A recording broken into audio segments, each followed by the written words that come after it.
Hello, investors. It's Don Vandenbord, Senior Portfolio Manager with Revere Asset Management. Today is Wednesday, October 12th, 4:51 p.m. Eastern Time, coming to you from St. Augustine Beach, Florida, with tonight's Revere Market Insight video. State of the market, the correction continues. You can see over here on the trend gauge, all three of the time frames that we track the five major indexes against are in downtrend mode, meaning they're all trending below their 21-day exponential moving average, their 50-day medium-term moving average, the long-term 200-day moving average. All the slopes of these lines are headed lower too. In fact, the 200-day moving average is today moved down 7 points, so that's picking up about 0.75% lower every week, and that's a good thing, because the faster the slope of that goes and the quicker we can put in a bottom, the quicker we can get back above it. And history shows that the market is certainly in a more healthier posture when it's above the 200-day moving average. Leaders still showing neutral with the arrow pointing to red as really not making any progress on anything. That progress or lack thereof or acceleration of the downside, we're going to see one of those tomorrow when the CPI all-important inflation data comes out at 8:30 Eastern Time. So what happened today? A tight range day. We had two pieces of news come out. First, PPI pre-market, which was a mild miss, and then the FOMC minutes at 2 o'clock, and both of them really ended up being a yawner. No real reaction either way. We traded in a tight range all day, inside day versus yesterday, and in a 1% range, which is extremely tight. So very clearly the market's coiling for a reaction to CPI tomorrow morning. As far as what we track, the indexes goes, our G6, our in-house 6 growth ETF composite, was positive on the day, up 0.07%. S&P 500 down 1/3%. NASDAQ 100 barely negative. Dow down 0.1%. Mid caps down 0.5%. Small cap Russell 2000 down 0.3%. Global diversified 60/40 stock and bond down 0.13%. We remain in cash since Friday's negative reaction to the employment report, flat on the day. Let's get to a review of the index charts, and then something we're going to do today. Great recommendation we had by a client said, can you talk about the news has just been so bleak all year. Can you talk about what a recovery period looks like and how you would get back into the market? So we are going to move the Wayback Machine on MarketSmith back 2 years, and we're going to take a look at the COVID bottom in late March, early April 2020, and we're going to go through the first 12 stocks that we bought over the course of 2 weeks to participate in the recovery. So let's get into that, but first, let me explain our process here at Revere, why we do what we do. We are trend followers. When the market is trending higher, that means the price on the indexes is above the short-term green line, that's the 21-day exponential moving average, the medium-term red line, that's the 50-day simple moving average, and the all-important black line, that's the long-term 200-day moving average. Similar to last October, November, when we were trending nicely above that, we're all in committed to the market as comfortably long as we can be. If things start to roll over and consolidate, the market will take us out because our stops will get hit. Basically, what we bought will stop going up. And as we raise our stops in those things, and new buys will not show a profit, we'll cut those short. So it's really the market telling us what to do. And then if the correction really grabs hold, and you're going to see very similar to what I'm about to show when we go back to the COVID top and bottom, which took place within a 5-week span. What a 5 weeks it was. In a 5-week span, we'll show how we got out and then how we got back in. But if the slopes of the line of the short term and medium term start to roll over, these are signals to us that the market is not healthy, may have issues. Then if we break the 200-day moving average, that's the black line. This is when we really get truly defensive, and it's just history telling us that. Here's the last 13 bear markets. They all occur under the 200-day moving average. When we break there, we don't know how low we're going to go. We may not get to minus 20%. We may be lucky only to get to minus 20%, or we may get extremely unlucky and have minus 35% or more, such as the 6 highlighted areas that we have in here. Severe loss averaging 44.5%. You need 80% to get back to even on that. That is a tough row to hoe, especially if you are approaching retirement. And that's why risk management is our #1 job here at Revere. If you control the downside, the upside will take care of itself when the market gets back to a healthy posture. Healthy posture being similar to what happened here in late June, coming off the bottom. We got back in and rode this move up. Double-digit % off the bottom until we ran into the declining 200-day moving average, and our stops started getting hit as we rolled over again, back below the short term, back below the intermediate term. The crossing the slopes of the line rolled over. This is all telling us that that move up was pretty much ended, and we've been back in cash since last Friday. 13 times during this year we've either gone to cash. The first time was on January 24th, and the most recent time was last Friday. And you can see here we're near the lows of the correction, 25% off of the highs at the beginning of the year. And wasn't me predicting, it was Jamie Dimon that said he wouldn't be surprised if we went 20% lower. Do you want to lose an additional 20% after you've lost 25% if you haven't made any changes to your portfolio? It's never too late to get out as long as you have a solid plan to get back in. Let me repeat that. It's never too late to get out if you have a solid plan to get back in. That is what the people that talk crap about trend following say, or people that get out of the market or try to time the market. They say, oh, you have to be right twice, and you have to get out, and then you have to get back in. Well, how about if you just follow historical rules and let that be a precedent to guide you out and guide you back in? That's what we do here at Revere. And if you're interested in this approach, email me, don@revereasset.com. You can also email Revere President Dan Stewart, dan@revereasset.com. Our phone is 855-REAL-WEALTH, 855-732-5932. And if you want to become a client, you are a few DocuSign clicks away from transferring your 401k or your IRA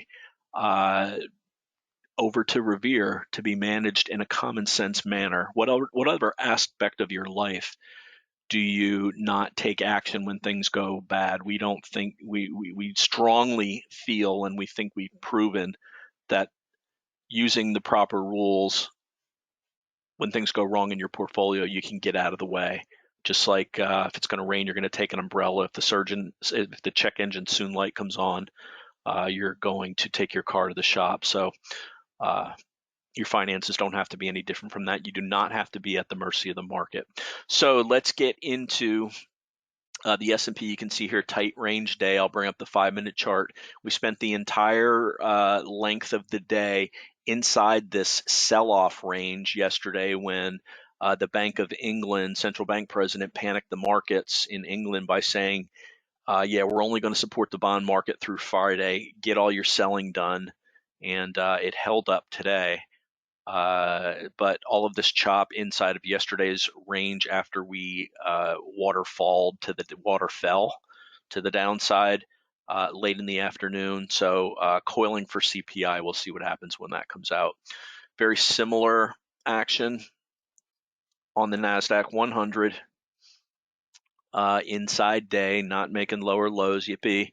Here's the DIA, Dow Jones Industrial Average, inside day. MDY, mid caps.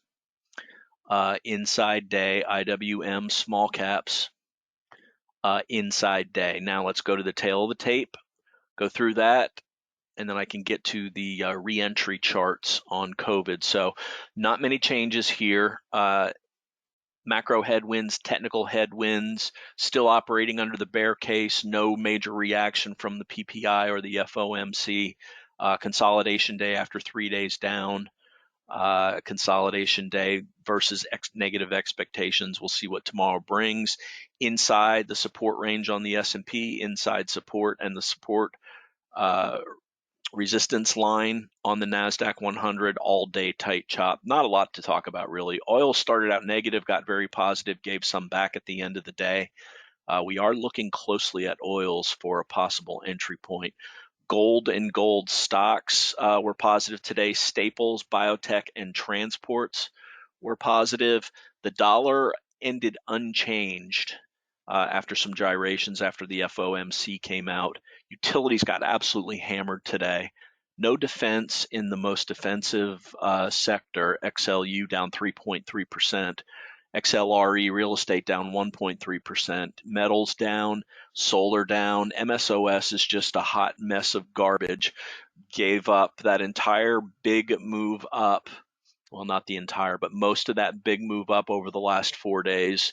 After that news, up 34% in one day, up to 1281. We're back down to $10 now. After Biden saying that they're going to do a review of drug offenses and the drug scheduling of marijuana. ITA, this is Aerospace Defense Week, Builders Week, Semiconductors Week, tight range. Bottom line, tight inside day, waiting on CPI in the morning. We're down at this critical range area here, this 35.50 to 36.14. Don't want to break below that. The next level down is 35.05. That's a 50% retrace of the entire COVID rally off the bottom. Speaking of which, let's take a look at this COVID rally off the bottom. So what I'm going to bring in here, the first picture, is a picture of the COVID rally off the bottom. So here we were. Let's go to the chart, back to the S&P 500. And let's set it back to, we're going to go back to 12/31/2020. And first we'll take a look and see here. So we're trending higher into 2020. No big deal so far. We peaked here on 219 at 33.93.52. Here's the drop. Here it is on this slide that I've taken some notes on. Here's the drop. From 219, we bottomed on 323 and 323, and that was a 35.4% move from the high on 219 to the low on 323 in less than 5 weeks. Absolutely brutal. So what do we see here? Let me go back here. This is really easier to take a look at. So here's the bottom. This was the capitulation day. Down 3% at the bottom. Basically at the bottom, we were 19+% extended from the 21-day exponential moving average to the downside. So that was very clear, the bottom. Now, I've talked about this, trying to get to re-enter more quickly than we have historically, and we've studied these bear markets. If we waited to get above the 21-day exponential moving average, we ran 19% off the bottom until we cleared the 21. We can get a piece of this using some rules that we've developed relative to the ADMA and relative to what other stocks are doing. So fourth day off the bottom here was March 26, 2020. Well, let's go to the second day off the bottom. And really, I'm considering this day one off the bottom because we finished off of the lows. So let's just call this day two to be, there was a 9% up day on 324. So that was your first hint. Hey, maybe that was a capitulation bottom. We got to the ADMA there. The next day, pretty wild, long range candle, ended up another percent. Then we broke above there and we're up 6% on the 26th. There was some question, was this going to be a follow through day? If you counted that first pink day as day one, volume was lighter than the prior day, so the answer to that was no. But we were picking up a few stocks in this area here, some things that we realized how low we were stretched to the bottom. We realized we had a big gap up, and very often these failed breakdowns, that's what this became, breakdown, very clearly go ahead the next day. This failed breakdown led us to take a look at some things that were holding up very well, showing relative strength. And I'm going to go through these tickers, but we added AMD, Microsoft, Dexcom, Amazon, and Teladoc in a course of a couple of days off the bottom from 326 through 331. Then after this question of whether or not that was a follow-through day, we had 3 days that were all inside that range of that day. And the market was consolidating, and what it was consolidating for, what was it going to move higher or move lower? I remember this gap down and these 3 days here. I was absolutely convinced, and I try not to predict, but on 4-3, I was absolutely convinced that we were about to break down again. And what happened was the next day, 4-4, the next day, Jesus, this is hard sometimes to get focused in on. 4-6, it was a Monday. So we took the weekend. I think the Fed might have taken some action over the weekend. We gapped up. We ended up 7%. The volume was above the prior day. Big move above the highs of this previous area here that we couldn't get above the 21-day exponential moving average. And this is when we really started accelerating our buying. We did have some hedges on here because it was not convincing. After you've been beaten over the head for 34% for 5 weeks, you're not really convinced that a bottom is put in. So what we do is we took some probes. There were 12 stocks here. I'm going to go through the charts of them to show what we were looking at. We did have some hedges going on in that, but this was the runway that led to the takeoff of putting up a over 46% gain in GROTECTION from January 1st to 12/31 for anybody that was in the entire time, a 46% gain off the bottom.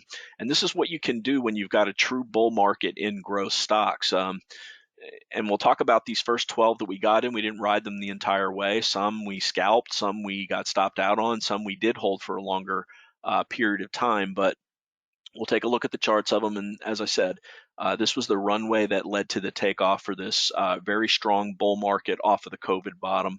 At some point, we will bottom in the index the way it looks now, maybe tomorrow, maybe a week, a month from now, maybe a year from now. I don't know. I'm not going to predict. If CPI is bad, we could go lower. If we end up with a sovereign debt crisis over in Europe, we could go a lot lower.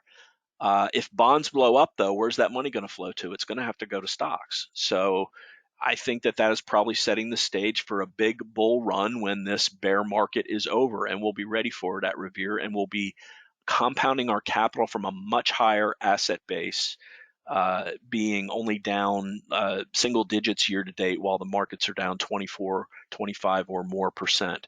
So let's get to these 12 charts. Again, we're back to the COVID period here. So the first thing that we bought on 326 and 327 was AMD. And we do buy some things off of the lows. We call this Titans off the 200. So here you can see the big COVID sell-off, this black line. You know, let me get rid of stochastics. It's not really important for what we're doing right now. So here's the big COVID sell-off. This black line is the S&P 500. You can see AMD absolutely had a pretty harsh sell-off from 59 to 36. But we have this thing that we do that we watch for, Titans off the 200. Big AMD was a leader, very much a leading stock. How did it hold up? What happened during COVID? Well, all it did was shake out to the 200-day moving average. And our first buy was on 326 and then 327. We bought a total of a 4.5 position on AMD right here when it moved back above the 21-day exponential moving average after this nice gap up on 324. Pulled back a little bit. And then it went off to the races. So we were hedging in here. I'll talk about in further videos, I'll talk about how we handled the sells to some of these stocks, but we didn't get out of AMD. We held that for a while. Then on 330, Microsoft, here's the pullback. Undercut, but then got back above the 200-day moving average. And again, what we're looking for here is more of the big cap tech stocks that are well known and money is going to flow into if the market has truly bottomed. So on 330, this big move back off the 200-day moving average was when we bought Microsoft 3.5%. We also bought Amazon the same day, 330. same thing, big stocks off the bottom. In this case, Amazon got above the 200 and also above the 50-day moving average. On 331, two more buys. We bought Dexcom, and Dexcom was a leader with this gap up on earnings before COVID, the COVID sell-off. 331 right here, putting in a handle of a pretty steep cup and handle for considering the period of time. But again, you got to put everything in the context of the markets. So 331 on the low, on the pullback, we got into Dexcom, and we also got into Teladoc, TDOC. Look how this barely corrected. Of course, everybody going to telemedicine because of COVID. This only pierced the 50-day moving average. Acting very strong, and we bought this on 331, which was up here, a little bit extended, but it was a very clear leader at the time.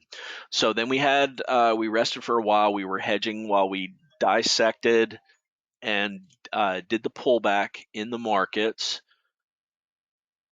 So here was 326 at first, wondering that this was day 4 off. Then we had the 3 inside days, the gap down, and the 3 tight days there, and then 4-6 when we absolutely took off to the upside. We got rid of our hedges on this day, and we bought 2 stocks on the 6th, OKTA, leading software stock at the time. Here's 4-6 coming up off the 200-day moving average up through the 50-day moving average. And the 21, they were all stacked together there. And Vive, another software stock that was a nice leader. All you got to do is look to the left to see how these stocks led off the recovery. Of course, as I said, we didn't capture all of those because we like to do a combination of offensive selling and defensive selling. And here's 4-6 Vive, another leader, same thing, 2150, 200-day moving average stacked together, volume tightening up along with price. And we bought that on 4-6. Vertex on 4-7 and 4-8. Let's go back to Vertex, leading stock at the time, had a big correction. Now it's a leader again. 4-6 and 4-7. Here you can see 4-6, just a breakout of this cup. Market really taken off to the upside. It had a big negative reversal on 4-7, but it came back near the pivot. We added more to it. Jagged going forward, but this is really not the best range for this. It looks like it's wide and loose, but it really wasn't that bad. It would look better on a weekly chart. On 4-8, Livongo, and I think that, yeah, this was a buyout, so that chart's not going to show, but that was a big winner. Zscaler, another one that we bought, breaking out, cup and handle formation, didn't only a pretty deep correction, but again, you got to take it relative to what's going on with the market. Zscaler a couple weeks later would have a big move up on earnings. We bought NET on 4-9. Another one that consolidated pretty tightly and then took off to the upside later in the year. Entered it on 4-9 on this pullback to the 50-day moving average. And finally on 4-14, Fastly. And at this point, we're about 50% long in stocks and have some index ETFs also. So we got the signal, we put money to work, it started working, the indexes kept going higher, and we just kept going in, and it led to a really strong, really good year. Here's 414 with Fastly, really tight consolidation. Fastly had a great gap up on 5-7 a couple weeks later, and you can see how it went off to the races and was one of our big winners for 2020. So that's going to wrap it. 12 stocks that we got into after COVID. One that I know I regret, I'll show this, DocuSign we bought on 4-3 and sold on 4-6. And I think I was not able to get back in it because DocuSign had some negative headlines about security issues, and we took a scalp on this 4-3. We bought it on 4-3, sold it on 4-6. It was like a big couple of percent gain. And remember, you got to consider what our mindset was at this point. Here was the big move down on it. I think there were some security concerns that people that weren't even invited to meetings were able to hijack and get into it. They obviously fixed their problems. You can see this big one. This is one that just we didn't catch. We got out, got stopped out, or sold, and really missed most of the gain on this. But we were in enough other stocks that were going higher that didn't bring tears to my eyes or anything like that. So that's going to wrap it. As always, like to hear from you. A little bit different today, but great suggestion by one of our clients, and hope you enjoyed it. If you have any questions, email me, don@revereasset.com, or the phone is 855-REAL-WEALTH. That's 855-732-5932. So wrapping up Wednesday, 10/12, looking forward to CPI in the morning, see how we react to that. The market is coiled tightly, waiting for the result of that, and we'll see what the reaction is. So wrapping up 10/12, reminder, it's not how much you make in the market, it's how much of that you can keep. Thanks for listening and have a great day.